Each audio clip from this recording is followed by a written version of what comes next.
Sampai keringetan aku Sebelum kita mulai, kita akan tunduk kepala untuk berdoa. Mari kita berdoa. Ya Tuhan, Allah kami yang Maha Besar di surga, sungguh indah pertemuan kami hari ini Bapa, walaupun kami berjauhan, namun kami percaya Roh Kudus Tuhan akan tuntun kami, mempersatukan hati kami. Tuhan, saudara kita akan mendengarkan amaran-amaran yang Tuhan sudah berikan, baik melalui Alkitab-Mu maupun melalui roh nubuat-Mu ya Tuhan. Kiranya Kau tuntun kami dengan Roh Kudus, agar apa yang akan kami sampaikan dan apa yang akan kami dengar, ini hanya berasal dari Tuhan saja dan hanya untuk kemuliaan nama-Mu. Lingkupi kami dengan sinar kemuliaan-Mu Tuhan, bukan untuk kemegahan diri kami, melainkan hanya untuk puji-pujian dan bagi kemegahan nama Tuhan. Dalam nama Tuhan kami Yesus Kristus yang berdoa. Amin. Baik, selamat sahabat. Hari ini saya akan membawakan sebuah judul. Saya langsung share screen aja ya. Ini materinya agak panjang, nah tapi saya akan percepat di intro. Ini akan ada beberapa segmen besar, ada intro dan ada beberapa segmen lainnya. Cuma di intro akan agak panjang, karena ini ada penjelasan sebelumnya, dan juga khususnya untuk Uda Siburian. Nah, ini dulu saya pernah share slide ini di grup gereja. Mudah-mudahan ada yang baca, ya, karena slide-nya cukup panjang, waktu itu 69 halaman. Tapi saya akan melihat dari sudut pandang yang berbeda. Ya. Mudah-mudahan slide-nya dibaca. Saya share dulu. Bisa lihat layar saya? Nah, udah bisa ya. Presentasinya bukan pesawat ini. Nah, presentasinya yang ini. Oke. Baik. Saya nggak usah kenalin diri lagi lah ya. Kalau yang nggak tahu saya, ya mungkin nggak gereja di Setiabudi, gitu kan. Nah, judulnya adalah Disruption. Apa sih sebetulnya disruption itu? Nah, saya akan ambil dari beberapa slide yang pernah saya share, dan kemudian nanti kita akan bahas. Jadi, apa sih sebetulnya? Kalau secara umum, artinya itu adalah, kalau kalian pakai Google Translate, gitu ya, karena ini adalah bahasa Inggris, tapi di Indonesia kan agak lucu sebetulnya, jadinya disrupsi. Nah, cuman menurut saya sih nggak pas. Nah, artinya sebetulnya adalah gangguan atau permasalahan yang timbul yang mengganggu suatu proses atau peristiwa atau aktivitas yang lainnya menjadi tersela atau teralihkan. Nah, jadi sama kayak interupsi lah. Disruption itu jadi gangguan di tengah sebuah peristiwa yang sedang terjadi. Nah, misalkan kita lagi ngobrol, tiba-tiba ada orang nyela omongan kita. Nah, itu bisa disebut juga disruption. Nah, ini saya ambil dari slide yang pernah saya share di grup gereja. Nah, awal tahun ini saya mendapatkan slide ini. Nah, jadi kita ngomongin awal tahun ya, karena ini dibuatkan Outlook 2020 itu maksudnya untuk menerawang tahun 2020. Jadi saya dapat slide-nya bulan Januari. Nah, saya nggak akan bahas satu-satu karena panjang banget, tapi saya akan ambil poin-poinnya aja yang nanti di akhir kita juga akan bahas. Nah, sehingga kita bisa mendapatkan gambaran kemana sih sebetulnya arah perubahan ini terjadi di dunia ini. Khususnya ini kalian kan generasi muda, ada yang tadi mau SMA, ada yang mau kuliah, ada yang udah kerja mungkin ya. Nah, ada yang udah kerja kan ya? Susan udah kerja, Susan? Coding ya? Enggak sih Bang, agak melenceng. Oh, nggak melenceng. Tapi ini untuk orang IT sebetulnya nggak terlalu asing lah ya pembahasan ini. Nah, jadi ini adalah membahas mengenai kejatuhan beberapa industri dan ada juga industri lain yang mengalami lompatan luar biasa. Nah, menurut si peneliti, menurut yang membuat survei ini, akan ada 10 industri yang akan terkena dampak dari disrupsi atau disruption tadi, gangguan. Dan tapi ada juga 7 strategi untuk mengatasinya. Nah, kenapa bisa terjadi disruption ini? Nah, karena ada 3 market megashift atau ada 3 pasar yang bergeser secara luar biasa, yang akhirnya merubah peta permainan di dunia ini. Ini kita ngomongnya nggak cuma Indonesia sebetulnya ya. Nah, makanya dibilang ancaman disrupsi itu nyata. Nah, ini bisa jadi ancaman, bisa jadi peluang sebetulnya ya. Nah, ini kira-kira radarnya, kelihatan ya, radarnya kira-kira seperti ini. Makin dekat ke tengah, itu makin duluan yang kena disruption. Nah, yang pasti pernah kena pertama adalah media. Kita udah tahu ya, nanti kita akan lihat, saya akan tunjukkan sekilas nanti. Contoh kayak media, kemudian dunia retail, kemudian dunia travel. Contohnya travel itu maksudnya dari dulu yang agent manual, kita harus beli ke travel agent pesawat. Sekarang kita bisa akses travel tut, tiket tut, dan tutut yang lain, gitu kan ya. .com yang lain. Nah, kemudian ada di situ food and beverage, F&B itu food and beverage ya. Kemudian financial, education, energy, property, healthcare, otomotif. Nah, itu bidang-bidang yang akan terdampak. Ntar, nafas dulu. Nah, jadi contoh untuk media, pasti kalian udah jarang, koran masih ada, tapi siapa sih yang sekarang mau beli koran kecuali mungkin cari buat clipping atau apa gitu ya. Nah, kemudian toko buku, ini zaman saya juga ada, sekarang udah jarang banget, semua beralih ke yang sebelah kanan. Jadi yang sebelah kiri itu akan hilang, kemudian sebelah kanan itu akan bertumbuh. Leap berarti artinya lompatan ya. Nah, ini saya akan sekilas cepat lah ya, karena ini panjang. Ini untuk retail tadi kan, toko sekarang online kan. Kemudian travel, tadi yang saya bilang, sekarang orang beli travel, smart traveling, tinggal pakai handphone. Nah, friendly juga orang IT harusnya udah paham banget lah ini. Mudah-mudahan pernah dibahas di kelasnya ya. Nah, financial juga kita udah lihat banget kan, masalah uang sekarang cashless, pakai e-money, orang tinggal transfer, nah, dompet makin menipis gitu, tapi angka di bank makin membesar, amin. Gitu kan? Oke, pendidikan juga, ini Pak Guru Harmono juga, dari sekarang kan kita dipaksa, dengan adanya COVID ini, nah nanti kita akan bahas juga mengenai COVID ya sedikit. Nah, yang tadinya di kelas, sekarang pertemuannya kelasnya online, pakai Google Classroom lah, pakai apa tuh yang dibikin di Indonesia itu, ruang guru lah, ya kan? Food and beverage sama, gitu kan? Kemudian ada health care dan beauty care, otomotif juga ngalamin perubahan ya. Orang yang dulu suka mobil sedan, sekarang jadinya ke SUV, padahal isinya cuma satu orang. Nah, itu juga mengalami perubahan-perubahan. Properti juga sama. Nah, ini saya percepat aja. Kalau energi, mungkin udah si Burian akan lebih paham untuk membahasnya, apa yang terjadi di dunia energi. Nah, mengapa hal ini terjadi? Kayak tadi kita udah singgung sedikit, bahwa karena ada 3 pergeseran besar, yaitu digital, milenial, dan leisure. Nah, apa itu digital, milenial, dan leisure? Digital, ya teknologi digital, semenjak ditemukannya prosesor berbasis silikon, itu percepatannya sangat luar biasa. Saya ingat banget waktu kuliah, prosesor saya itu speed-nya masih 155 MHz ya. Kemudian saya kuliah, keluarlah itu Pentium namanya HT ya. Saya lupa Hyperthread. Nah, Hyperthread itu 2,4 giga. Itulah komputer pertama yang punya kecepatan giga. Setelah itu, lompatannya itu hitungan bulan selalu keluar komputer dengan kecepatan yang luar biasa. Bahkan sekarang handphone ini udah lebih canggih daripada komputer saya zaman kuliah dulu. Nah, ini lompatan digital. Kemudian milenial, nah ini adalah cara pandang anak-anak milenial. Saya sebutnya termasuk generasi milenial. Generasi yang lahir antara tahun 80-an sampai tahun 94-an. Nah, mungkin yang lahir setelah itu kita kenal dengan generasi Z. Ya. Nah, saya sebutnya masuk generasi milenial. Makanya hal-hal yang dulu kita kenang waktu kecil, sekarang muncul lagi. Film-film superhero itu sebetulnya hanya remake dari film-film saya kecil kan. Transformer lah, Iron Man lah, Spider-Man, itu adanya waktu zaman-zaman kita kecil. Dan kemudian leisure. Orang lebih suka memanjakan diri. Nah, untuk yang ketiga ini kita akan lebih sensitif bahasnya nanti. Nah, akhirnya ketiga ini menyebabkan, yaitu tadi, gaya hidup masyarakat berubah, masyarakat lebih ingin memanjakan diri, lebih pengen ya have fun gitu kan. Work hard, play hard. Nah, itu istilah yang ngetren untuk anak sekarang. Kemudian nggak cuma cashless tapi cashierless. Jadi kita nanti nggak akan ketemu kasir, bayar tuh udah langsung kayak gini ya, tinggal scan. Pemerintah sendiri udah mengeluarkan namanya QRIS, QR Republik Indonesia ya. Jadi kita dengan scan itu pakai payment e-money apapun itu bisa seharusnya. Nah, itu pemerintah punya.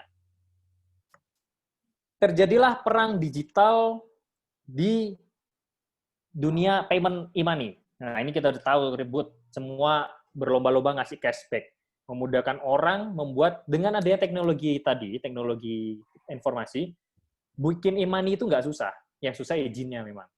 Nah, kemudian dikampanyekanlah secara meluas, jadi semua orang sekarang udah familiar, bahkan dengan adanya COVID ini, orang ya udah sangat sangat familiar sekali dengan namanya e-money gitu ya. Mungkin Pak Armono yang tadinya juga jarang pakai GoPay gitu, pakai OVO, sekarang ngejar cashback gitu kan. Nah, ini pay letter, saya juga pernah bikin status karena saya kesel banget sama ini. Sebetulnya saya sangat nggak suka nih sama pay letter ini ya. Kalau kita kecil dulu, kalau mau beli sesuatu, nabung dulu, baru kalau udah punya uang, baru beli. Sekarang nggak usah nabung, bayar aja, beli aja dulu, gitu, bayar belakangan. Selalu slogannya kayak gitu. Terdengar nggak nyaman sebetulnya buat saya. Karena ini tidak memberikan pendidikan karakter yang baik, apalagi kita orang Advent, ini sangat nggak alkitabiah ya, pay letter ini. Makanya kemarin saya sempat bikin status yang kesel gitu soal pay letter ini. Nah, ini juga membuat kita jadi mager, atau kalau orang-orang yang mungkin, maaf, udah senior, nggak pernah dengar istilah mager gitu. Mager itu adalah malas gerak. Nah, jadi, pokoknya apa-apa pakai handphone aja lah, beli makan pakai handphone, beli obat pakai handphone, ya apapun pakai handphone. Nah, ini adalah mager style, gitu. Kemudian, semuanya sekarang IGOT. Semuanya harus Instagramable. Kata anak-anak zaman now mah. Semuanya, ya termasuk kadang rumah kami, kalau hari-hari libur gitu, karena ada ayunan di depan rumah, wah, mungkin menurut mereka itu Instagramable, jadi pada nongkrong di situ terus foto-foto. Nanti kalau saya intip dari korden, baru kabur tuh anak-anak abi-abi gitu, set gitu kan. Nah, jadi mereka pengen eksis. Kemudian menunjukkan ya apapun itu gitu. Sampai karena saya sekarang jalanin kurir ya, nganter antaran dalam satu hari, termasuk banyak nganter makanan. Nah, saya punya cerita juga ini mengenai IG ini. Kita pernah nganter kue ini dijual lewat Instagram. Nah, dan yang penjualnya itu rumahnya bagus, rumahnya gedong ya. Nah, terus kue ini harganya mahal. Menurut saya mahal. Satu pack ini isi 6 harganya 100, hampir 160.000. Padahal ini kecil loh ya, ukurannya kecil lah. Dibanding cake yang di Bretok ini jauh lebih kecil. Tapi harganya lebih mahal. Nah, kemudian waktu kita antar, ternyata rumahnya itu yang beli, itu ya sangat sederhana gitu loh. Hati saya sebetulnya sedih gitu. Kenapa sih, ini kan nggak kebutuhan pokok gitu, ngeluarin uang seharga segini, nah untuk beli kayak gini. Punya cerita, yaitu tadi, supaya bisa diposting di Instagramnya. Nah, jadi demi posting Instagram, udah rela beli kue mahal gitu loh. Nah, jadi apa menurut saya ini adalah sebuah kebodohan dan kepalsuan gitu. Ini menurut saya pribadi loh ya. Nah, jadi saya sedih aja gitu. Kue ini dan rasanya nggak enak ya. Jujur saya dikasih sampelnya, saya coba dan ini nggak enak. Jauh lebih enak cupcake bikinan istri saya, jauh lebih enak. Kemudian ada istilah retronomik. Jadi ingin mengulang masa lalu, kayak saya tadi cerita, superhero itu juga hanya remake dari yang masa lalu. Lagu-lagu, saya kaget juga kemarin, berharap tak berpisah, lagunya Reza booming lagi. Padahal zaman saya sih biasa-biasa aja tuh lagu gitu kan. Terus, makanya membuat Didi Kempot tiba-tiba kayak mendadak. Zaman saya dulu masih muda, karena masih muda juga, zaman saya lebih muda dari sekarang, itu ya biasa aja Didi Kempot ya saya suka dengar, apalagi seorang Jawa campur sari itu udah familiar lah. Tetangga suka muter, kadang kita juga di sekolah suka muter. Tiba-tiba bikin lagi, booming lagi gitu Didi Kempot dengan lagu-lagu lamanya gitu. Makanya wah, ya kita sih seneng ya, cuman ya ini tiba-tiba menjadi sebuah hype baru gitu dengan produk lama sebetulnya. Nah, ini ada beberapa hal yang akan berubah. Pertama, leisure of thing. Jadi apapun dibikin leisure. Leisure itu apapun dibikin menyenangkan atau memanjakan kita lah. Nah, leisure itu sebetulnya artinya waktu senggang. Jadi apapun dibikin untuk ya memanjakan diri. Nah, sampai Bang Hana aja, dia bekerja sama dengan Kopi Kenang.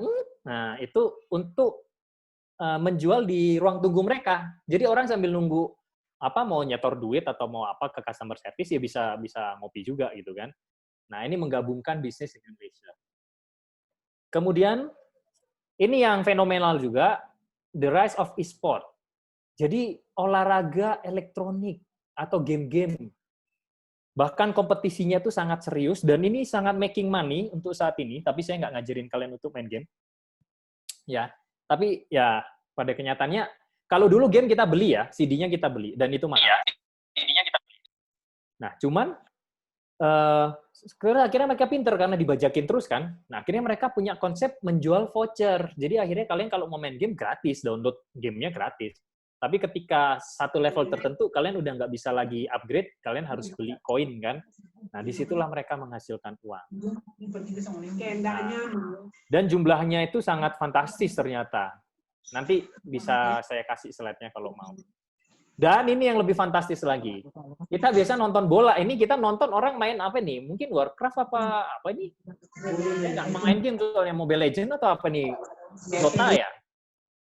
Nah, Dota kan tuh, Friendly bilang Dota. Ini udah kayak kebaktian, udah kayak nonton bola gitu loh. Tapi yang ditonton apa saya juga nggak ngerti, keringetan juga enggak gitu kan. Nah, kemudian ketiga, kita akrab sekarang dengan streaming lifestyle, termasuk saya. Saya dulu suka beli kaset, tapi kalau kaset itu kita beli terus ya artisnya cuma itu, kecuali beli kompilasi kan. Nah, sekarang dengan adanya Deezer, adanya Spotify, nah ada jukebox, nah itu sangat enak sih kita bayar lebih, ya mungkin let's say lah kita bayar 50.000, 30.000 sebulan, tapi kita bisa dengar apapun gitu kan. Nah, film juga sama. Nah, ini dimanjakan banget dari handphone, dari TV, smart TV, dari laptop, kita bisa nonton apa aja, bisa dengar apa aja. Sampai sini bisa ngikutin ya, saya nggak kecepatan kan? Oke, saya lanjut ya. Nah, saya juga nggak ngerti kenapa coffee ini tiba-tiba menjadi booming banget, sampai anak di kantor juga beli mesin grindernya sendiri. Mungkin sih lebih ke lifestyle sih ya. Orang kalau nongkrong, ya enaknya minum kopi gitu kan. Dan biasanya kalau ngopi pasti ngerokok. Itu biasanya udah pasangannya gitu. Jadi memang kopi dan rokok dari dulu itu adalah dua alat untuk mengisi waktu senggang. Jadi kalau orang waktu senggang, orang-orang zaman dulu, opung-opung gitu ya paling ngerokok sama ngopi gitu. Mungkin kalau di kampung Sumatera sana kelapa tua gitu kan, waktu senggangnya. Cuman kan tua nggak mungkin dijual di kafe-kafe. Nah, jadi kopi lebih masuk akal gitu. Nah, makanya kopi jadi booming. Dari sisi kuliner juga berubah. Sekarang membuat inovasi namanya AYCE atau All You Can Eat. Ngeri nggak? Tapi kalau nggak salah ada beberapa tempat all you can eat-nya dibatasin jam ya. Jadi nggak boleh lebih dari berapa jam gitu. Dan nggak boleh pindah meja. Tapi jujur saya belum pernah nih. Saya belum pernah makan all you can eat karena saya bukan pemakan juga sih. Jadi saya hanya makan yang saya mampu aja gitu. Dan nggak terlalu demen-demen juga makan kayak ginian. Ya perut orang kampung kan. Jadi kalau makan yang terlalu mewah itu mules jadinya. Kalau yang makan yang aneh-aneh. Nah tapi ini nggak bisa dipungkiri di perkotaan ini hidup. Ya, ini di perkotaan sangat hidup. Karena apa? Orang bisa sambil nongkrong. Nah, kembali lagi leisure tadi, waktu senggang tadi. Kemudian movie boom. Jadi dunia perfilman juga mengalami lonjakan. Sampai kita aja, Indonesia, membuat kembali cerita-cerita, ini sebetulnya cerita komik zaman saya kecil nih, Gundala ini. Gundala lah, terus apa Godam lah, Mandala, si Buta Gwanto apalagi nih. Dulu mah filmnya ya cupu lah, ini tiba-tiba udah jadi layar lebar gitu kan. Nah, ini di remake lagi. Bahkan kita juga di Indonesia sangat getol juga bikin-bikin kayak gini. Museum juga didesain sekarang nggak kayak dulu. Kalau dulu tuh kan kayaknya idealis banget ya. Penataan lampunya, peletakannya. Saya dulu belajar SMA itu tata letak tempat pameran. Aduh, pusing. Tapi sekarang lebih ke konsep pokoknya Instagramable. Nah, makanya banyak pameran-pameran sekarang itu mengundang orang banyak karena orang buat foto-foto, buat update status dan segala macam. Iya, pelajaran SMA saya ngeri. Saya zaman SMA itu, SMA aja saya harus bisa matung. Sekolah saya pokoknya ngeri lah, harus bisa mahat, harus bisa matung. Jadi harus bisa nari. Jadi saya bisa nari ya. Nanti saya ajarin. Nah, kalau ini saya suka karena dari dulu saya suka pakai sneaker. Saya nggak suka pakai sepatu. Sepatu pantofel saya cuma 2. Satu yang warna putih untuk saya nikah, dan itu nggak pernah saya pakai lagi sekarang. Ya nikahnya kan cuma sekali, ya. Terus yang hitam itulah yang saya pakai ke gereja. Mau beli lagi tuh mikir karena saya makainya cuma ke gereja. Saya ke kantor, meeting apa segala macam, saya pakai sneakers. Maksudnya saya udah pakai sneakers dari sebelum ini hype kayak gini ya. Nah, dan yang saya beli sneaker biasa lah. Kalau ini kan udah levelnya koleksi, nanti yang apa special edition dan segala macam. Nah, ini buat cewek-cewek dan cowok-cowok. Nggak cuma cewek doang sekarang, tapi cowok-cowok juga mulai memanjakan diri untuk mempercantik dirinya. Nah, ini kita bisa baca, nanti saya bisa kasih juga slide-nya.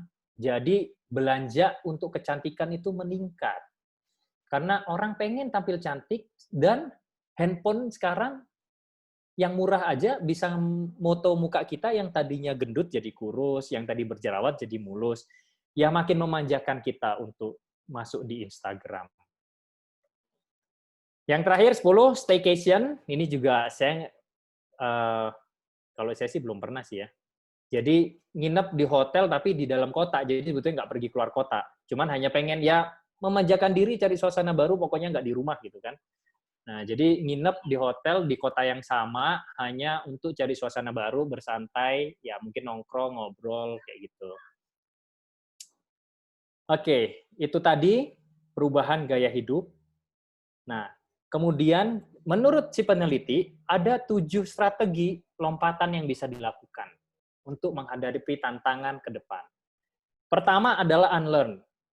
Unlearn ini bagus sebetulnya. Nah, jadi unlearn itu adalah kita mengosongkan diri, kita anggap kita nggak tahu apa-apa, jadi kita belajar semuanya seakan-akan itu hal baru. Nah, di Alkitab juga ada ya mengenai unlearn. Kalau kita baca di Alfa dan Omega, bahwa Musa itu juga mengalami unlearn waktu dia keluar dari Mesir dan dia hidup di gurun. Di padang gurun, disitulah Tuhan meng-unlearn dia, dan kemudian dia memulai pelajaran-pelajaran baru. Nah, kemudian avoid fear of disruption. Jadi kita nggak boleh takut untuk berubah atau tidak boleh takut dengan perubahan. Nah, memang sebagai generasi muda kita harus siap dengan segala perubahan. Masalah keimanan juga sama. Nanti kita akan bahas. Reframe, nah itu harus mulai mengubah pola pikir kita juga mengikuti situasi yang ada. Nah, ini saya bahas dari sisi dunianya ya, dari sisi si peneliti ini. Nah, kemudian baru mereskill, jadi memperbarui skill kita terus. Kemudian baru kita bisa mereinvent, berinovasi terus. Reinvent itu ya sama kayak inovasi. Terus kita bikin terobosan-terobosan. Berpikir secara milenial, saya anak milenial tapi sebetulnya nggak gitu-gitu banget sih ya. Maksudnya, ya saya sih lebih seneng sesuatu yang nggak terlalu lebay lah. Jarang posting-posting juga kan di Instagram. Bahkan Facebook saya juga nggak punya kan. Kemudian leisurize your business. Jadi apapun bisnisnya bikin seakan-akan itu leisure kayak tadi Bang Hana Bank. Jadi dibikin sesuatu yang memanjakan orang, sesuatu yang menyenangkan orang, membuat ada ikatan emosional, membuat ada engagement, kesan pertama yang begitu menggoda. Selanjutnya gebukin aja. Nah, jadi kurang lebih kayak gitulah bisnis yang akan terjadi ke depan. Disruption-nya. Nah, jadi kalau orang-orang kuno dulu yang sekolah pakai textbook itu akan terganggu dengan begini, karena contoh kayak taksi Bluebird dengan gaya old school-nya, akhirnya kesikat juga sama Grab, sama Gojek. Bukan sesama perusahaan taksi yang bikin taksi Bluebird collapse ya, tetapi justru sebuah perusahaan yang bukan perusahaan taksi gitu, perusahaan digital. Nah, yang nggak punya mobil, tapi dia bisa jalanin bisnis taksi gitu kan, kayak Gojek dan Grab. Nah, jadi kita harus hati-hati dengan hal-hal seperti itu. Nah, ini saya harus tampilkan, ini diteliti oleh namanya Inventure, karena saya ngambil ya, bukan punya saya. Nah, biar nggak kena copyright, nah jadi saya harus kasih tahu ngambil dari mana. Nah, next. Terus, tadi kan awal tahun tuh, itu baru intro ya.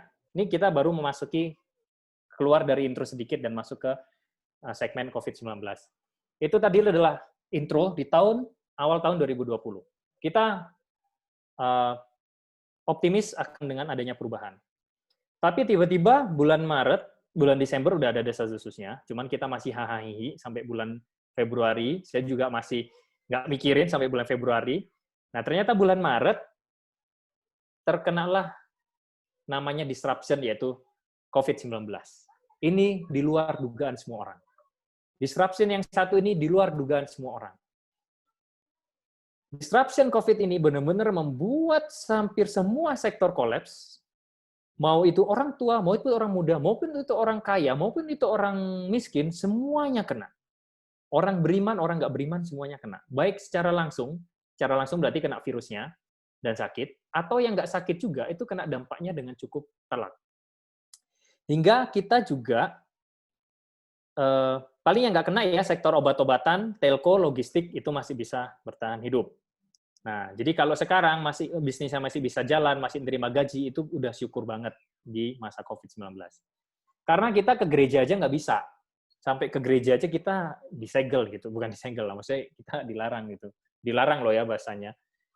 Nah, akhirnya kita tapi tetap untungnya puji Tuhan bisa kebaktian online. Dan perpuluhan yang tadinya orang suka ngasihnya hard cash, pakai uang keras, datang ke gereja mencemplungin ya.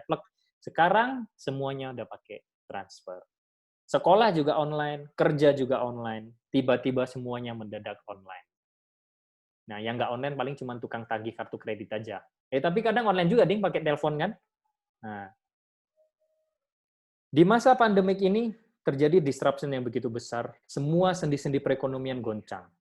Di luar dugaan, kita udah bahas tadi yang introduction tadi, tiba-tiba datanglah satu hal yang di luar 3 mega shift tadi, yaitu COVID-19. Itu yang berubah tatanan kita juga sekarang. Di masa-masa pandemi ini, kita punya pahlawan-pahlawan. Puji Tuhan, kita banyak kan di Setiabudi juga tenaga medis ya, termasuk istri saya juga tenaga medis. Nah, ini ada yang coret-coret layar nih. Nah, petugas medis adalah hero untuk saat ini. Kita nggak bisa pungkiri. Mereka adalah garda terdepan. Ya, cuman selama kita menjalankan bisnis kurir ini, ada satu lagi hero saat ini. Ketika suami kena PHK, ketika kita nggak bisa bekerja dengan optimal, gaji dipotong, ada yang dirumahkan, ada yang di PHK, ada satu yang menjadi hero untuk masa pandemi ini, yaitu adalah emak-emak. Nah, jadi bersyukurlah untuk para emak-emak, the power of mama, karena banyak industri rumah tangga yang sekarang muncul, yaitu bikin kue, kirim, jual di Instagram, terus kita kirim, itu 80% antaran di kami itu adalah makanan. Makanannya kadang yang nggak penting. Mie lidi, coba orang beli mie lidi dari Cibiru diantar ke Padalarang. Cuman 1. Ya tapi itu berhasil membuat mereka survive ketika suaminya di rumah, nggak bisa menghasilkan. Nah, tapi emak-emak ini bisa terus berusaha, gitu kan. Nah, ini adalah hero untuk masa pandemi ini. Ini juga disruption loh, ini perubahan pergeseran gaya hidup juga loh. Yang tadinya emak-emak cuman ngurusin belanja dan segala macam, sekarang emak-emak juga harus bisa cari duit dari rumah. Ya kan? Nah, di masa sekarang, bisnis atau usaha yang gagal mendigitalisasi bisnisnya tidak akan bertahan. Jadi apapun bisnisnya untuk saat ini harus bisa di-digitalize. Kalau nggak bisa didigitalisasi, ya tinggal tunggu waktu aja. Pelan-pelan akan mati. Dan untuk ke depan juga sama ya. Semua bisnis arahnya akan ke dunia digital. Nah, karena gereja aja, pendeta juga sekarang mau nggak mau harus bisa menggunakan Zoom. Atau menggunakan ya aplikasi lain, intinya untuk kebaktian online. Dunia industri sedang menerapkan protokol selama COVID-19, selain protokol kesehatan, yaitu menerapkan skenario survival. Untuk bertahan hidup aja udah syukur. Berkembang nggak apa-apa, asal bisa bertahan hidup. Program kerjanya, kalau dulu kita bikin program kerja Q1, Q2, Q1 itu kuartal 1, kuartal 2, kuartal 3, kuartal 4, tahunan, 2 tahunan, 5 tahunan. Sekarang bikinnya program kerjanya wait and see. Lihat dulu deh nanti. Karena situasi ke depan nggak bisa diprediksi. Pokoknya kita jalan gini, gerak dikit, ya tunggu, oh gerak lagi dikit, lihat tunggu. Nah, orang juga lebih sadar mengenai first thing first, yaitu mana yang lebih penting itu yang diduluankan.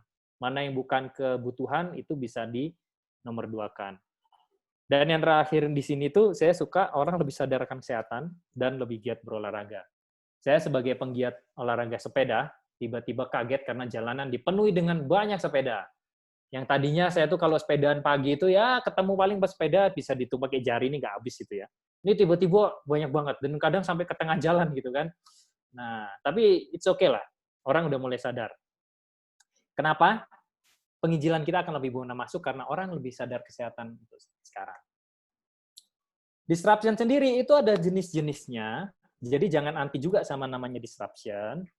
Nah, belum tentu berdampak buruk, bisa juga mempercepat inovasi, ya. Contoh kayak saya pribadi di perusahaan yang saya jalanin sama teman-teman, selama masa COVID kita sudah menerbitkan 3 produk baru yang nggak pernah kita lakukan sebelumnya. Hanya hitungan 2 bulan kita udah bisa rilis 3 produk baru. Ya karena dipaksa keadaan. Pilihannya tadi, bertahan atau mati. Nah, jadi ya hanya itu pilihannya. Satu, disruption yang membawa kepada destruction atau kehancuran. Jadi ada disruption yang memang bikin kita malah jadi hancur. Nah, kemudian saya mau rangkumkan yang tadi, 10 hal tadi. Leisure thing, rise of e-sport, streaming, dan bla bla bla bla bla bla, yang tadi saya bahas di intro. Inilah pergeseran gaya hidup new normal ke depannya yang akan kita hadapi menurut catatan dunia. Jadi menurut catatan dunia, kalau kita perhatikan, saya mau kalian coba mulai sensitif dengan hal-hal mengenai yang terjadi di sekitar kita, bahwa semua hal ini, 10 hal ini, membawa kita kepada satu hal yaitu leisure. Memanjakan diri atau memanjakan selera dan kebebasan. Ya, semuanya pengen bebas. Nah, orang kerja sekarang juga nggak pengen jadi karyawan tetap, malah pengennya part-time aja lah. Bisa kerja di rumah, bisa kerja di mana aja, dapat gaji. Nah, itu memungkinkan. Zaman ke depan, polanya akan seperti itu. Nah, jadi semua akan mengarah kepada kesenangan dan waktu luang. Jadi zaman semau gue. Sekarang lah. Nah, maka sebagai orang yang saya udah jadi orang tua untuk anak-anak saya, tapi belum terlalu tua lah untuk orang-orang di Setiabudi kan. Tetapi berdasarkan pengalaman saya pribadi, kita memang sudah mulai harus hati-hati dengan selera.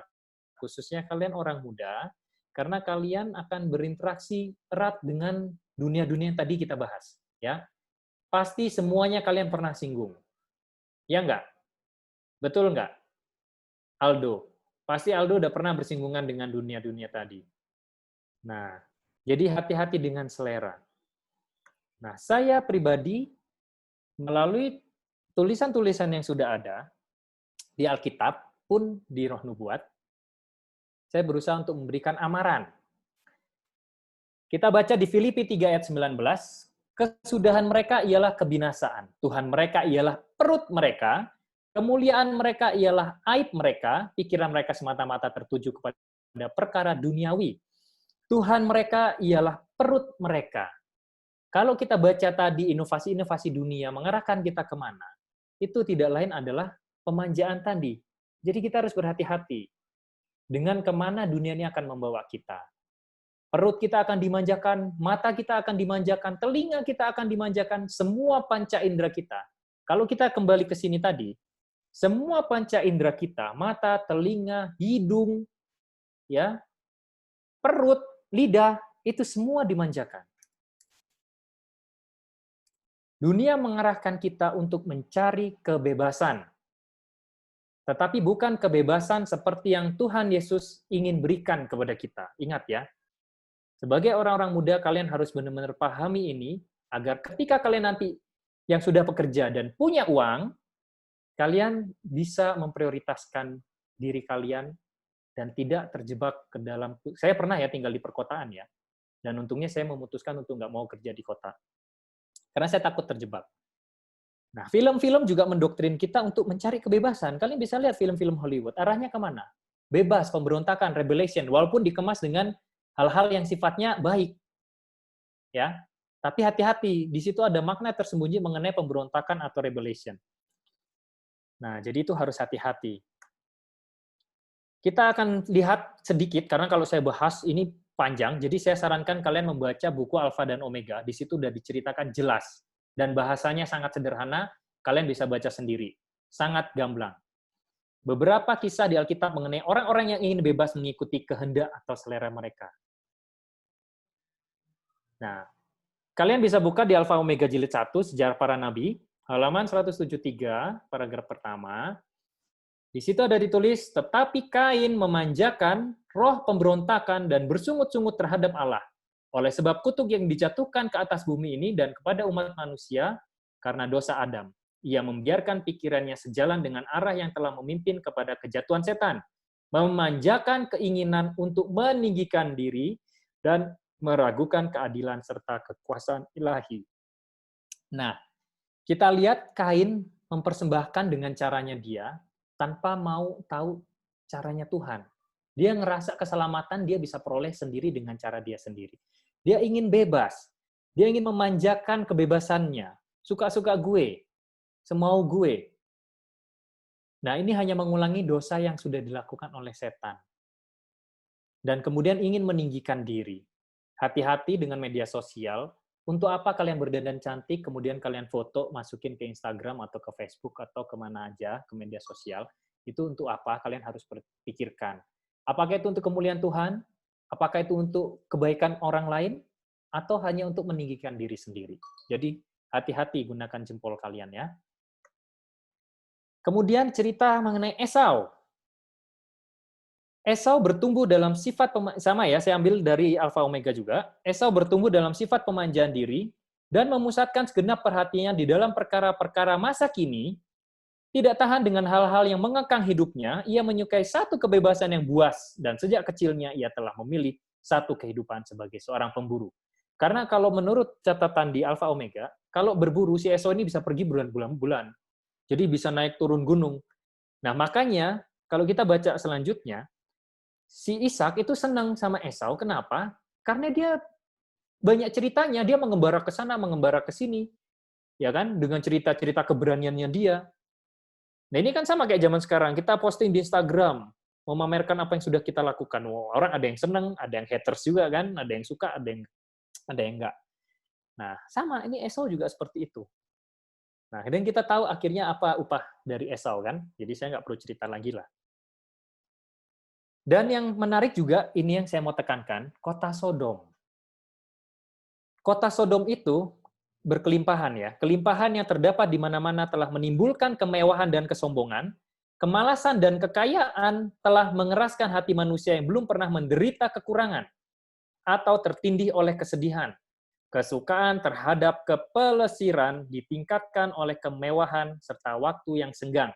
Dan orang banyak telah menyerahkan diri mereka kepada pemanjaan akan nafsu birahi. Kalian bisa baca juga nanti, ini panjang ceritanya, kalian cari aja mengenai kehancuran Sodom. Di Sodom itu, kotanya itu gampang banget cari duit.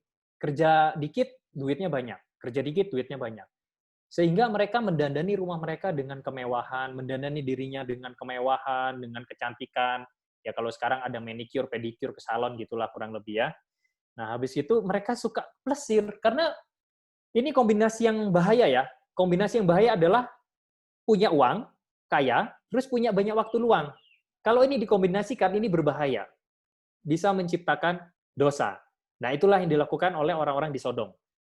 Jadi mereka suka keplesiran, akhirnya memanjakan diri dengan uang yang mereka punya.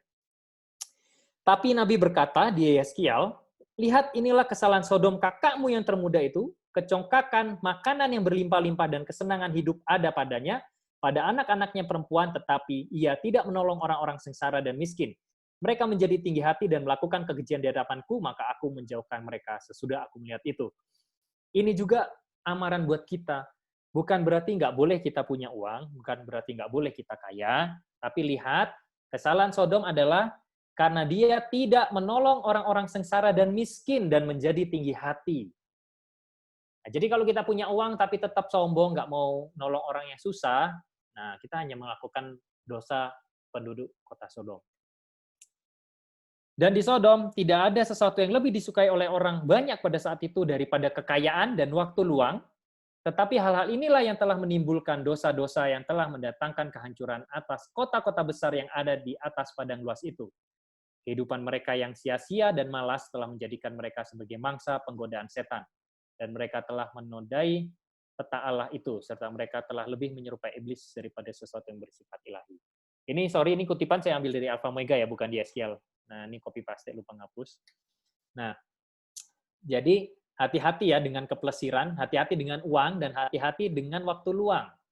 Dan ini terjadi di kota-kota besar, pulang kerja, nongkrong di kafe. Kita lihat tadi, yang tadi di slide, di intro, apa yang dunia sajikan buat kita? Semuanya adalah mengenai pemanjaan selera, pemanjaan lidah. Pulang kerja capek, pengen nonton bioskop, atau nonton film di handphone, di komputer. Pulang kerja capek, pengen memanjakan diri, ngopi, atau yang cewek-cewek pengen kerimbat, dipijit, apa segala macam. Nah, hati-hati. Di Sodom itu semua pernah terjadi. Di kota Sodom itu semua pernah terjadi. Siapa ahli atau master atau tuan dari disruption yang membawa kepada kehancuran? Ya kita udah pasti tahu ya. Jadi kalau disruption itu membawa kehancuran, itu sudah pasti adalah campur tangan dari si jahat, yaitu iblis. Yang kedua, saya mau mengasih tahu, ada juga loh disruption yang membawa kepada reconstruction, kebangunan, dan berujung pada salvation, keselamatan. Pasti kalian udah tahu, saya nggak usah cerita. Nah, tapi ada juga hal ini. Contoh di COVID juga, COVID-19, disruption yang terjadi COVID-19 membuat orang lebih sadar akan kesehatan, dan kayak tadi dibilang sama Uda Siburian, lebih banyak waktu di rumah, family time-nya lebih banyak, termasuk anak saya, Orion dan Kenzie. Kenzie, sewaktu selama saya di rumah lebih banyak, pengen tidur sama saya, mandi sama saya, makan sama saya, apa-apa sama saya. Ya, kita menikmati gitu, waktu-waktu yang dulunya kita susah banget punya waktu di rumah, kan? Nah, 2000 tahun yang lalu kurang lebih, ada Star in Bethlehem, atau bintang di Bethlehem, di mana kita tahu bahwa disitulah Sang Juru Selamat kita lahir, yang mana itu menjadi sebuah disruption untuk Raja Herodes. Karena dia takut kerajaannya diambil, maka dia menyuruh untuk membunuh. Nah, itulah disruption untuk Herodes. Tetapi disruption ini justru membawa keselamatan buat kita, bukan? Tapi membawa kematian untuk Herodes. Nah, Yesus datang ke dunia membawa pemurnian ajarannya, namun dianggap disruption untuk orang-orang pintar, ahli-ahli Taurat di zamannya. Hati-hati dengan kepandaian dan kepintaran kalian. Ya, saya ingatkan lagi, hati-hati dengan kepandaian dan kepintaran kalian. Matius 7 ayat 29, sebab ia mengajar mereka sebagai orang yang berkuasa. Kalian bisa ambil buka, ini cerita mengenai ketika Tuhan Yesus mengajar, ini adalah bagian dari khotbah di atas bukit. Jadi setelah Tuhan Yesus memberikan khotbah di atas bukit, nah inilah respon dari pendengar bahwa mereka sangat takjub karena dia mengajar sebagai orang yang berkuasa, tidak seperti ahli-ahli Taurat mereka. Nah, karena ada contoh ajaran Yesus yang seperti ini. Kamu telah mendengar yang difirmankan kepada nenek moyang kita, jangan membunuh. Siapa yang membunuh harus dihukum. Tetapi aku berkata kepadamu, setiap orang yang marah terhadap saudaranya harus dihukum. Nah, jadi dikira orang-orang pintar, Yesus bikin ajaran baru. Marah aja kok udah dihukum. Nah, padahal kalau kita dengar khotbah dari pendeta Panjaitan waktu itu, Kain membunuh Habel karena ada marah kepada adiknya. Nah, dari marah, akhirnya bermanifestasi, berubah menjadi sebuah aksi. Dari yang hanya tadi di pikiran, berubah menjadi sebuah aksi nyata, yaitu sebuah pembunuhan. Nggak mungkinlah orang bunuh tanpa ada alasan, kecuali psikopat ya. Nah, makanya Tuhan Yesus bilang, marah aja udah harus dihukum. Sebelum terjadi kriminalnya, itu harus sudah dicegah dulu. Nah, kemudian di Yohanes 11, ayat 47-50, nah, ini mengenai waktu Yesus setelah membangkitkan Lazarus. Nah, tersiarlah berita itu kemana-mana sampai ke imam-imam. Nah, lalu imam-imam kepala dan orang Farisi memanggil mahkamah agama untuk berkumpul. Dan mereka berkata, apakah yang harus kita perbuat? Sebab orang itu membuat banyak mujizat. Apabila kita biarkan dia, maka semua orang akan percaya kepadanya, dan orang-orang Roma akan datang, dan akan merampas tempat suci kita, serta bangsa kita. Tetapi seorang di antara mereka, yaitu Kayafas, imam besar pada tahun itu berkata kepada mereka, kamu tidak tahu apa-apa dan kamu tidak insaf bahwa lebih berguna bagimu jika satu orang mati untuk bangsa kita daripada seluruh bangsa kita ini binasa. Nah, jadi ini menurut imam-imam besar dan ahli-ahli Taurat dan Kayafas, Yesus menjadi sebuah disruption buat mereka. Mereka sangat takut dengan Roma. Alih-alih mereka takut sama Tuhan, mereka malah lebih takut sama Roma. Nah, kenapa mereka takut sama Roma? Dalam sejarahnya, Kayafas itu sebetulnya adalah mantu dari imam besar Hanas, kan? Nah, jadi waktu dia kecil, Dia menyaksikan kekejian bangsa Roma menjajah bangsa Yahudi. Dan itu sangat tersimpan di kepalanya dan dia takut itu terjadi lagi. Nah, makanya dia sangat memegang teguh apa yang dia yakini, dan dia sudah dimanjakan dengan segala kekuasaan-kekuasaan dan pemanjaan-pemanjaan pemerintah Roma terhadap pimpinan orang Yahudi, yaitu yang mana adalah para imam-imam. Nah, jadi dia takut itu diambil dari dia. Nah, dia ngerasa Yesus ini menjadi sebuah disruption. Dan gengsinya terancam. Mereka ini kan orang suci. Datang Yesus. Yesus ini anak tukang kayu. Nggak sekolah di sekolah rabi. Nginjilinnya juga orang miskin. Penginjilannya juga di jalan-jalan. Kalahlah si imam-imam besar. Gengsinya terancam. Ngerasa terganggu. Nah, kemudian kesederhanaan Yesus itu disukai oleh orang banyak, tetapi tidak disukai oleh orang-orang pintar pada zaman itu.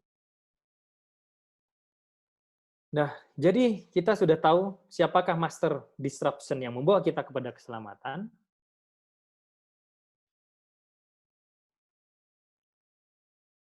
Kalau kita membaca, kita harus hati-hati, jangan sampai kita juga salah punya persepsi. Kita ngomong, ya Yesus, Yesus, Yesus, tapi akhirnya yes us, oh aku, ya aku yang bisa bawa keselamatan, yes us. Jadi, kadang dalam pelayanan kita juga, Yesus, Yesus, yes us. Awalnya Yesus, tapi lama-lama jadi yes us. Saya, dan saya. Aku, kami, kita merasa lebih hebat dari Tuhan pada akhirnya. Nah, kita juga harus berhati-hati. Kita harus meyakinkan kita bahwa memang juru selamat kita yang membawa disruption di dunia ini dan membawa kita pada keselamatan, haruslah itu Yesus Kristus, bukan yes us. Nah, ini satu hal, anak muda biasanya egonya kan tinggi. Aku bisa ini kok, aku bisa itu kok. Ya, aku juga pernah di posisi kalian kan. Nah, jadi egonya pernah lah ya, aku bisa ini, aku bisa itu, aku bisa begini, bisa begitu. Nah, cuman kita harus hati-hati. Nah, jangan sampai kita mengandalkan kekuatan kita sendiri. Percayalah, kekuatan kita tidak akan mampu menghadapi distraction atau disruption yang tadi kita bahas. Kita tidak bisa menghadapi itu dengan tanpa pimpinan dari Roh Kudus Tuhan. Dari tadi udah muter-muter ngomong sana-sini, disruption dan segala macam. Terus tiba-tiba mungkin bingung kali ya, terus ini mau kemana sih? Kita mau ngapain sih gitu? Di dunia ini, kita orang anak-anak Kristen ini mau gimana sih? Anak Advent ini gimana sih? Nah, kita sebagai pemuda Advent zaman now ini harus gimana? Apakah antipati? Atau ya udahlah ikut aja lah gitu, selama make money gitu kan. Nah, saya mengajak kepada kalian orang-orang muda yang gemar membaca, dan mulailah coba untuk gemar membaca. Bacalah Alkitab kalian perlahan-lahan, nggak cuma dibaca, baca doang nggak cukup, tapi kalian benar-benar resapi, selidiki, dan kalau bingung kalian bukalah Roh Nubuat, di situ sangat gamblang dijelaskan. Saya sangat senang dengan pernyataan bahwa Nyonya White itu adalah terang kecil yang membawa kepada terang besar. Saya ketika membaca buku tulisan-tulisan Nyonya White, saya itu benar-benar seperti dibukakan. Selama saya jadi Kristen, baik itu saya jadi Katolik, saya jadi Kristen karismatik, saya jadi Kristen Protestan, tapi tidak pernah ada buku yang saya baca yang benar-benar secara terang ya menjelaskan apa yang ada di Alkitab dari Kejadian sampai Kitab Wahyu. Saya sangat terberkati. Makanya karena saya ngerasa terberkati, saya ingin undang kalian juga untuk mulai membaca. Cobalah mulai senangi untuk membaca. Nah, kita nggak akan bahas detail banget, tapi saya akan mengambil highlight-highlightnya aja. Jangan, kalau bingung, baca Roh Nubuat masih bingung, baca Alkitab bingung, kalian jangan cari di Google, cari aja pendeta untuk jelasin ya. Google kadang juga banyak salahnya. Nah, saya ambil dari tulisan Nyonya White di Review and Herald tanggal 25 Februari tahun 1896. Nah, ini udah tahun lama banget. Untuk pembahasan mengenai higher education. Nah, untuk kalian yang masih sekolah atau yang baru lulus ataupun udah kerja, pahami ini baik-baik. Alkitab telah dirancang oleh Tuhan untuk menjadi sebuah buku untuk mendisiplinkan pemahaman kita, jiwa kita dituntun dan diarahkan untuk hidup di dunia ini, namun bukan dari dunia ini. Adalah suatu permasalahan orang-orang yang mengaku Kristen, namun tidak pernah melakukannya dalam kehidupan praktis mereka. Pembesaran pikiran akan datang ke suatu bangsa hanya ketika manusia kembali ke kesetiaan mereka kepada Tuhan. Dunia dibanjiri dengan buku-buku tentang informasi umum, dan orang-orang mengerahkan pikiran mereka dalam mencari sejarah yang tidak terinspirasi. tetapi mereka mengabaikan buku terindah yang dapat memberi mereka gagasan yang paling benar dan pemahaman yang luas. Saya senang dengan tulisan ini. Saya ingin mengingatkan kembali, beberapa waktu lalu, saya jalan sama istri ke toko buku Gramedia, karena dia cari buku latihan apa gitu ya. Saya bilang sama istri saya kok nggak tertarik lagi ya baca buku-buku di sini ya. Karena isinya itu, ya menurut saya, setelah saya baca Roh Nubuat, kayaknya ini udah buku paling pas lah. Untuk kita, untuk saya, untuk kalian juga. Nah, tapi bukan membuat kita menjadi fanatik loh. Setelah kalian baca buku-buku Nyonya White, itu akan membuat kalian tidak semakin fanatik ya. Nah, jadi saya ingin mengundang kalian juga untuk mulai membaca. Nah, karena semua jawaban-jawaban untuk menjawab tantangan-tantangan dunia tadi itu ada di sini. Nah, dunia bilang ini adalah sebuah kemajuan peradaban. Tetapi Alkitab tidak pernah mengatakan bahwa dunia akan menjadi lebih baik. Tetapi di Alkitab isinya yaitu dunia itu akan semakin merosot, merosot, dan merosot. Di tulisan Nyonya White juga sama. Nah, jadi yang harus kita pegang tetap adalah kebenaran Tuhan. Nah, bukan buku-buku dunia, itu tidak akan bawa kalian kemana-mana. Cara cepat menjadi kaya 100 hari, cara cepat menjadi pengusaha dalam 5 hari atau 1 minggu, itu hanya gimmick-gimmick marketing. Ingat, orang marketing nggak pernah jujur loh ya. Ya sorry to say untuk orang yang bekerja di dunia marketing, kalau orang marketing itu jujur, ya nggak jalan, ya agak susah juga gitu ya. Nah, cuman kita harus belajar untuk tulus. Terus kita hidup di dunia ini, tapi nggak boleh jadi kayak dunia ini. Ingat, Tuhan bukan berarti menyuruh kalian untuk tidak bekerja. Karena saya ingin meluruskan juga beberapa paradigma yang salah, bahwa Tuhan Yesus sudah mau datang. Ngapain cari-cari uang? Ngapain ini kerja? Begitu juga. Nah, kalian bisa baca di Lukas 19 ayat 11 sampai 27, perumpamaan tentang uang mina. Saya akan ambil highlight-nya aja di ayat 13. Pakailah ini untuk berdagang sampai aku datang kembali. Ini cerita mengenai raja yang mau mengambil kerajaannya, mau mengambil jabatannya. Dia pergi, kemudian menitipkan uang. Nah, jadi sambil menunggu kedatangan Tuhan, Raja kita harus tetap bekerja. Baik itu penginjilan, ataupun kerja nyata untuk mensupport penginjilan. Penginjilan nggak mungkin jalan kalau kalian nggak punya uang. Nah, itu kalian harus pahami. Ya. Nah, sampai kapan? Ya, sampai Yesus datang. Jangan berhenti bekerja. Tapi jangan jadi serupa dengan dunia ini. Nah, menjadi serupa seperti apa? Seperti orang kaya yang bodoh. Bukan kayanya yang salah ya. Saya juga mau meluruskan ini. Banyak orang berpikir menjadi kaya itu dosa. Tidak. Di Alkitab tidak pernah dibilang menjadi kaya itu dosa. Abraham itu kaya raya. Yakub itu kaya raya. Nah, yang tidak boleh, kalian bisa buka di Lukas 12 ayat 13-21. Saya mengambil highlight-nya aja, ayat 19. Sesudah itu aku akan berkata kepada jiwaku, "Hei jiwaku, ada padamu banyak barang, tertimbun untuk bertahun-tahun lamanya. Beristirahatlah. Makanlah, minumlah, dan bersenang-senanglah." Tetapi firman Allah kepadanya, "Hai engkau orang bodoh, pada malam ini juga jiwamu akan diambil daripadamu, dan apa yang telah kau sediakan, untuk siapakah itu nanti? Demikianlah jadinya dengan orang yang mengumpulkan harta bagi dirinya sendiri, jikalau ia tidak kaya di hadapan Allah." Jadi kalau kalian baca Alkitab, selami pelan-pelan. Yang menjadi salah ketika menimbun untuk bersenang-senang, menimbun untuk dirinya sendiri, dan tidak kaya di hadapan Allah. Maksudnya tidak kaya di hadapan Allah, imannya nggak ada. Jadi dia berpegang sama hartanya, ya Tuhannya itu hartanya itu. Nah, jadi lihat, ayat Alkitab dengan yang tadi kita pelajari di introduction, itu sangat bertolak belakang. Makanya saya bilang hati-hati, dunia ini membawa kita kemana. Dunia membawa kita kepada kesenangan, pemanjaan selera, bersenang-senang. Nah, cuman Tuhan bilang, hati-hati. Karena orang kaya yang bodoh itu seperti itu. Menjadi hamba uang. Kalau uang itu menjadi hamba kita, dia akan bekerja untuk kita. Tapi kalau kita menjadi hamba uang, kita bekerja untuk uang. Jangan pernah kalian orang muda bekerja untuk uang. Hidup kalian akan menderita. Ya. 2 Timotius 3 ayat 2. Manusia akan mencintai dirinya sendiri dan menjadi hamba uang.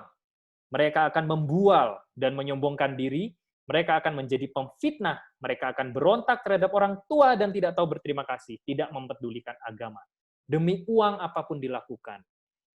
Nah, Bukan uang yang sumber kejahatan, ingat ya. Saya tadi pagi sangat terberkati dengan pelayanan dari Chinese Ministry. Saya sangat senang. Nyonya Lim Pit Yin, kalau nggak salah, survival dari kanker, dia membawakan dengan sangat bagus sekali. Bukan uang yang membawa kita kepada dosa. Tetapi akar kejahatan itu adalah cinta uang. Uang itu benda, dia nggak bisa ngapa-ngapain. Tapi kalau kalian tambahkan dengan cinta uang, ada subjek yang melakukan itu. Cinta uang. Ada kata kerja di situ, mencintai uang. Itu yang nggak boleh. Ya, jadi say no untuk menjadi hamba uang. Apa yang harus orang muda Advent lakukan? Bagian pertama. Nah, setelah panjang lebar kita bahas ini itu. Nah, terus mau ngapain sih? Nah, saya akan membahas dari kacamata dunia dulu. Untuk bisa bertahan di era new normal, carilah bidang pekerjaan atau bisnis yang mudah didigitalisasi. Jika Anda bergerak di luar bidang kesehatan, jika tidak bisa digitalisasi juga lupakan saja. Jadi itu akan susah berkembang. Nah, kenapa saya perlu sampaikan dari kacamata dunia? Yaitu tadi, kita hidup kan masih di dunia. Kita harus bekerja. Tetapi jangan jadi serupa dengan dunia. Kita juga harus cerdik. Kita harus cari peluang-peluang usaha, tetapi dengan cara yang halal, dengan cara yang alkitabiah. Ya. Kemudian perusahaan ke depan itu akan lebih fokus sama OPEX daripada CAPEX. OPEX itu lebih kepada operation, ya. Bayar kalau dia pakai, kalau nggak pakai ya nggak bayar. Daripada CAPEX. Contoh gini, mobil. Dulu perusahaan itu mau beli mobil sama bayar supirnya. Nah, itu namanya CAPEX, karena itu jadi capital. Nah, tapi kan jadi biaya juga. Padahal belum tentu mobilnya dipakai tiap hari, contohnya. Nah, di BCA, saya baru tahu mereka kerjasama dengan Astra. Jadi, setiap pegawai BCA, khususnya yang level tinggi, itu mereka punya poin untuk naik mobil. Jadi, misalkan dia mau kunjungan ke klien siapa BCA nih ya, cabang mana gitu. Kayak cabang saya Pasir Kaliki misalkan. Dia mau kunjungin saya, dia pesen request kayak pakai Gojek. Nanti si kendaraan Astra itu sebetulnya udah standby di situ. Nah, itu akan motong poin dia sesuai dengan kilometernya. Jadi, setiap jabatan punya jatah beda-beda. Nah, akhirnya si BCA akan hanya bayar sejauh kilometer yang dipakai. Daripada harus beli mobil, mendingan ya pakai gitu. Kalau lagi nggak ada perjalanan dinas kayak sekarang ini, ya nggak perlu capek-capek ngurusin mobilnya, kan? Nah, pikirkan model bisnis yang seperti itu.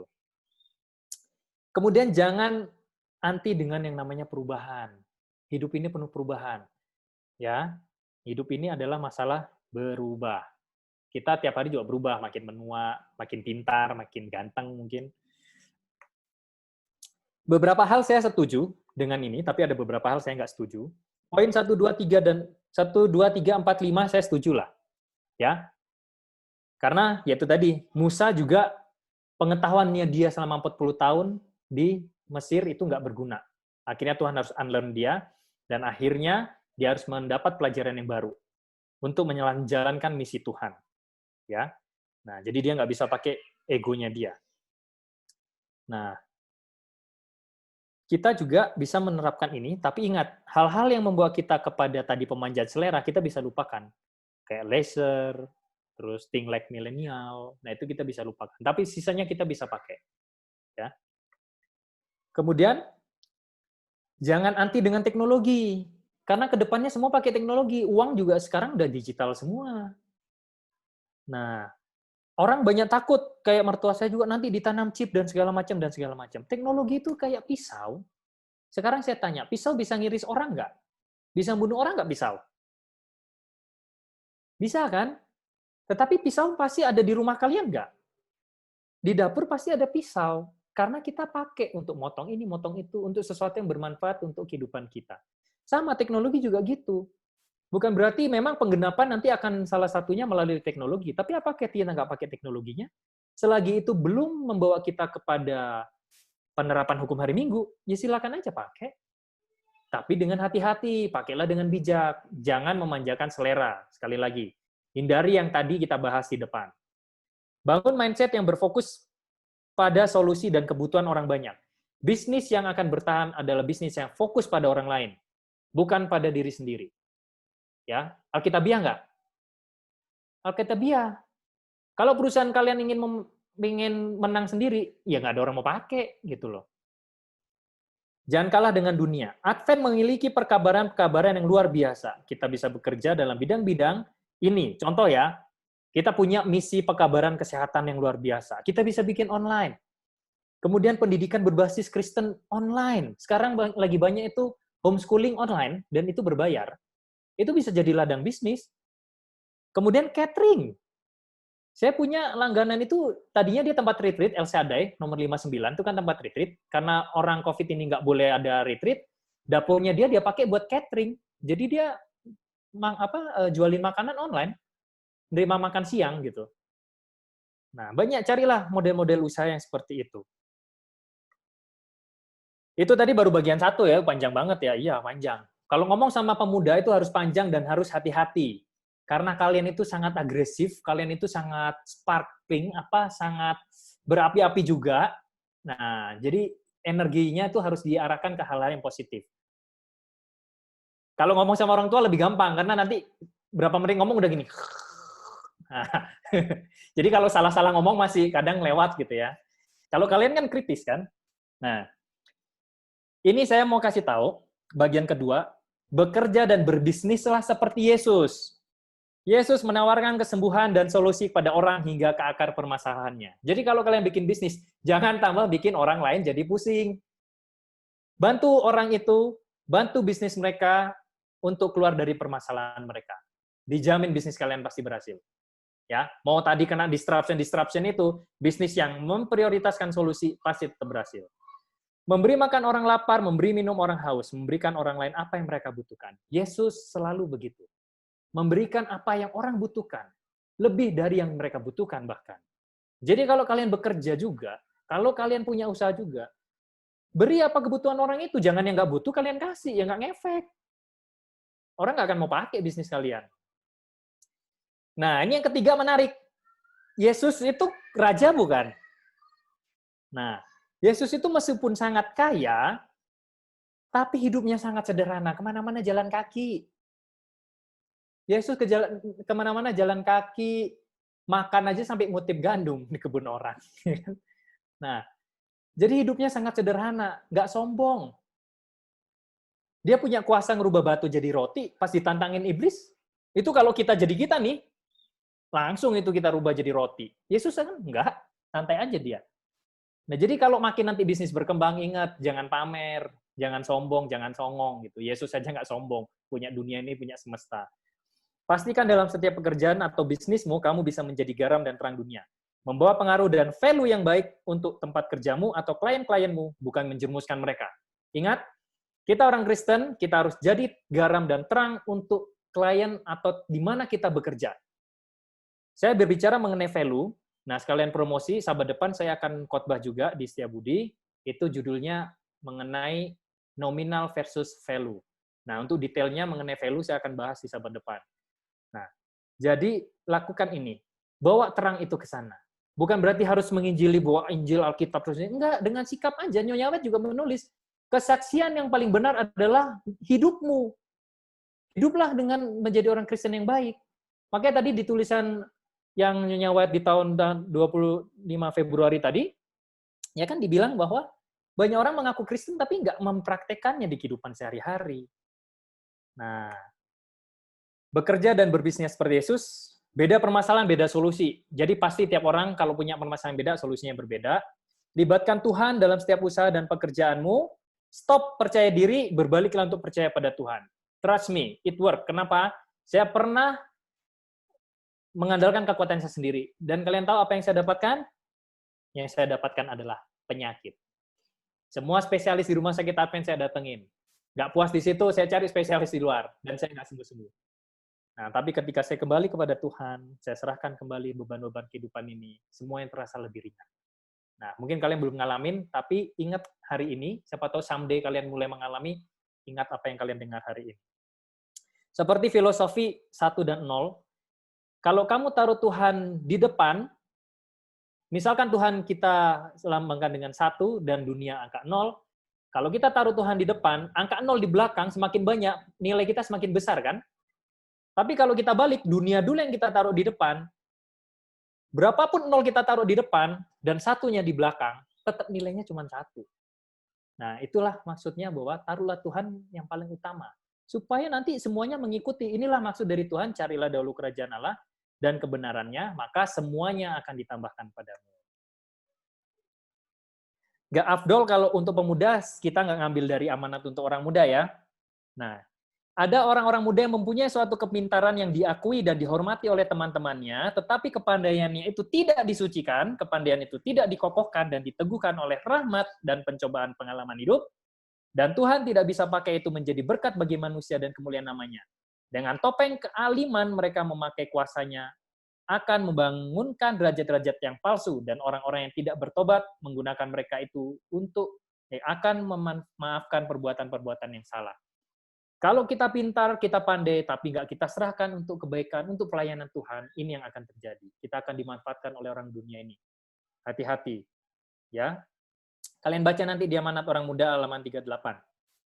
Nah, kemudian orang-orang yang mengutamakan dalam kehidupan penurutan nafsu makan dan keinginan daging, nah balik lagi tadi introduction kita mengenai leisure ya, tidak pernah menjadi orang-orang yang baik atau orang-orang besar dalam arti yang sebetulnya. Bagaimana tinggi juga mereka dipandang di hadapan mata dunia, tetapi di hadapan Allah mereka itu rendah, jahat, dan kebencian adanya.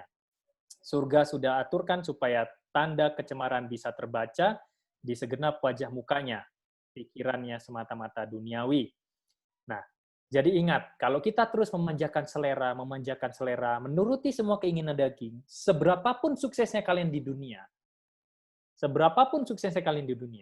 sekarang tinggal pertanyaannya, kalian mau jadi warga dunia atau warga surga? Kalau memang menjadi warga dunia, ya it's your choice gitu. Capailah setinggi-tingginya menurut standar dunia. Tetapi untuk yang pengen ke surga, nah baca ini, supaya kita selalu ingat. Yang terakhir, tapi bukan nggak kalah pentingnya. Nah, jadi setelah kita tadi belajar mengenai disruption, ada yang menghancurkan, ada yang membawa kita kepada keselamatan. Semua pilihan kembali kepada kalian. Kita harus mengubah cara pandang kita.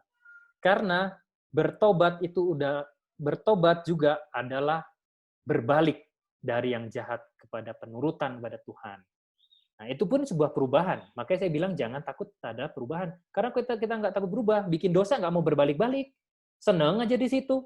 Ya kapan bertobatnya, gitu kan? Mungkin di gereja ke gereja, mungkin alim ya alim, tapi nggak pernah jadi garam, nggak pernah jadi terang. Pesan saya, jadikan bisnis dan pekerjaanmu untuk penginjilanmu. Tolong jangan dibalik. Siapa tahu dari kalian juga nanti ada yang jadi evangelis atau ada yang jadi pendeta, tolong ini jangan dibalik. Jangan jadikan penginjilanmu malah jadi ladang bisnis. Ya. Saya suka dengan Chinese Ministry karena mereka menjadikan bisnis mereka sebagai pendukung untuk penginjilan mereka. Jadi cara pandang kita rubah. Sekarang kalian harus punya pikiran seperti ini. Kalau aku mau kerja dan berhasil, kalau aku mau bikin usaha dan berhasil, aku mau itu bisa mendukung pekerjaan Tuhan. Aku mau hidupku untuk pekerjaan Tuhan. Saya jamin kalau kalian sudah punya pandangan seperti itu, ketika pun kalian kaya, kalian tetap akan mau menjadi saluran-saluran berkat buat orang lain. Terakhir dari saya tutup dengan satu ayat yang saya senang. Saya suka ayat ini, tapi sengaja saya ambil bahasa Inggrisnya supaya nggak salah persepsi. The blessing of the Lord, it makes rich and he adds no sorrow with it. Saya pernah mengalami ini. Ketika kita menjadi kaya atau kita berhasil dalam hidup, kita memiliki uang. Tetapi kita masih menderita, pertanyaannya berkat dari siapa itu? Karena di sini ditulis, berkat dari Tuhan itu membuat kita menjadi kaya. Dan Tuhan tidak menambahkan kesusahan ataupun kesedihan di dalamnya. Jadi kalau kita punya berkat dari Tuhan itu enak. Kita bahagia, tidur nyenyak. Nah, ketika kita punya uang dan kita masih menderita, bisa jadi ada berkat-berkat orang lain yang kita tahan di situ. Berkat-berkat hak-hak orang lain yang susah yang kita tahan di situ. Itu yang harus kita jalankan, itu yang harus kita salurkan. Karena sungai yang mengalir adalah sungai yang membawa kehidupan. Tetapi sebuah kubangan air tidak ada lebihnya selain daripada menciptakan kematian dan bau busuk. Nah, itu filosofi nenek saya. Nah, jadi maaf sudah panjang lebar ini, tapi mudah-mudahan ini bisa menjadi berkat buat kita semua. Untuk orang muda, saya berdoa untuk kalian, agar kalian benar-benar tetap menjalankan penurutan kalian di maraknya disruption dunia ini, di maraknya gangguan-gangguan yang terjadi di dunia ini. Ingat, kalian harus tetap berdiri teguh untuk kebenaran Tuhan. Andalkan Tuhan dalam setiap pekerjaan, dalam setiap pendidikan kalian, dalam setiap bisnis kalian. Tuhan memberkati kita semua.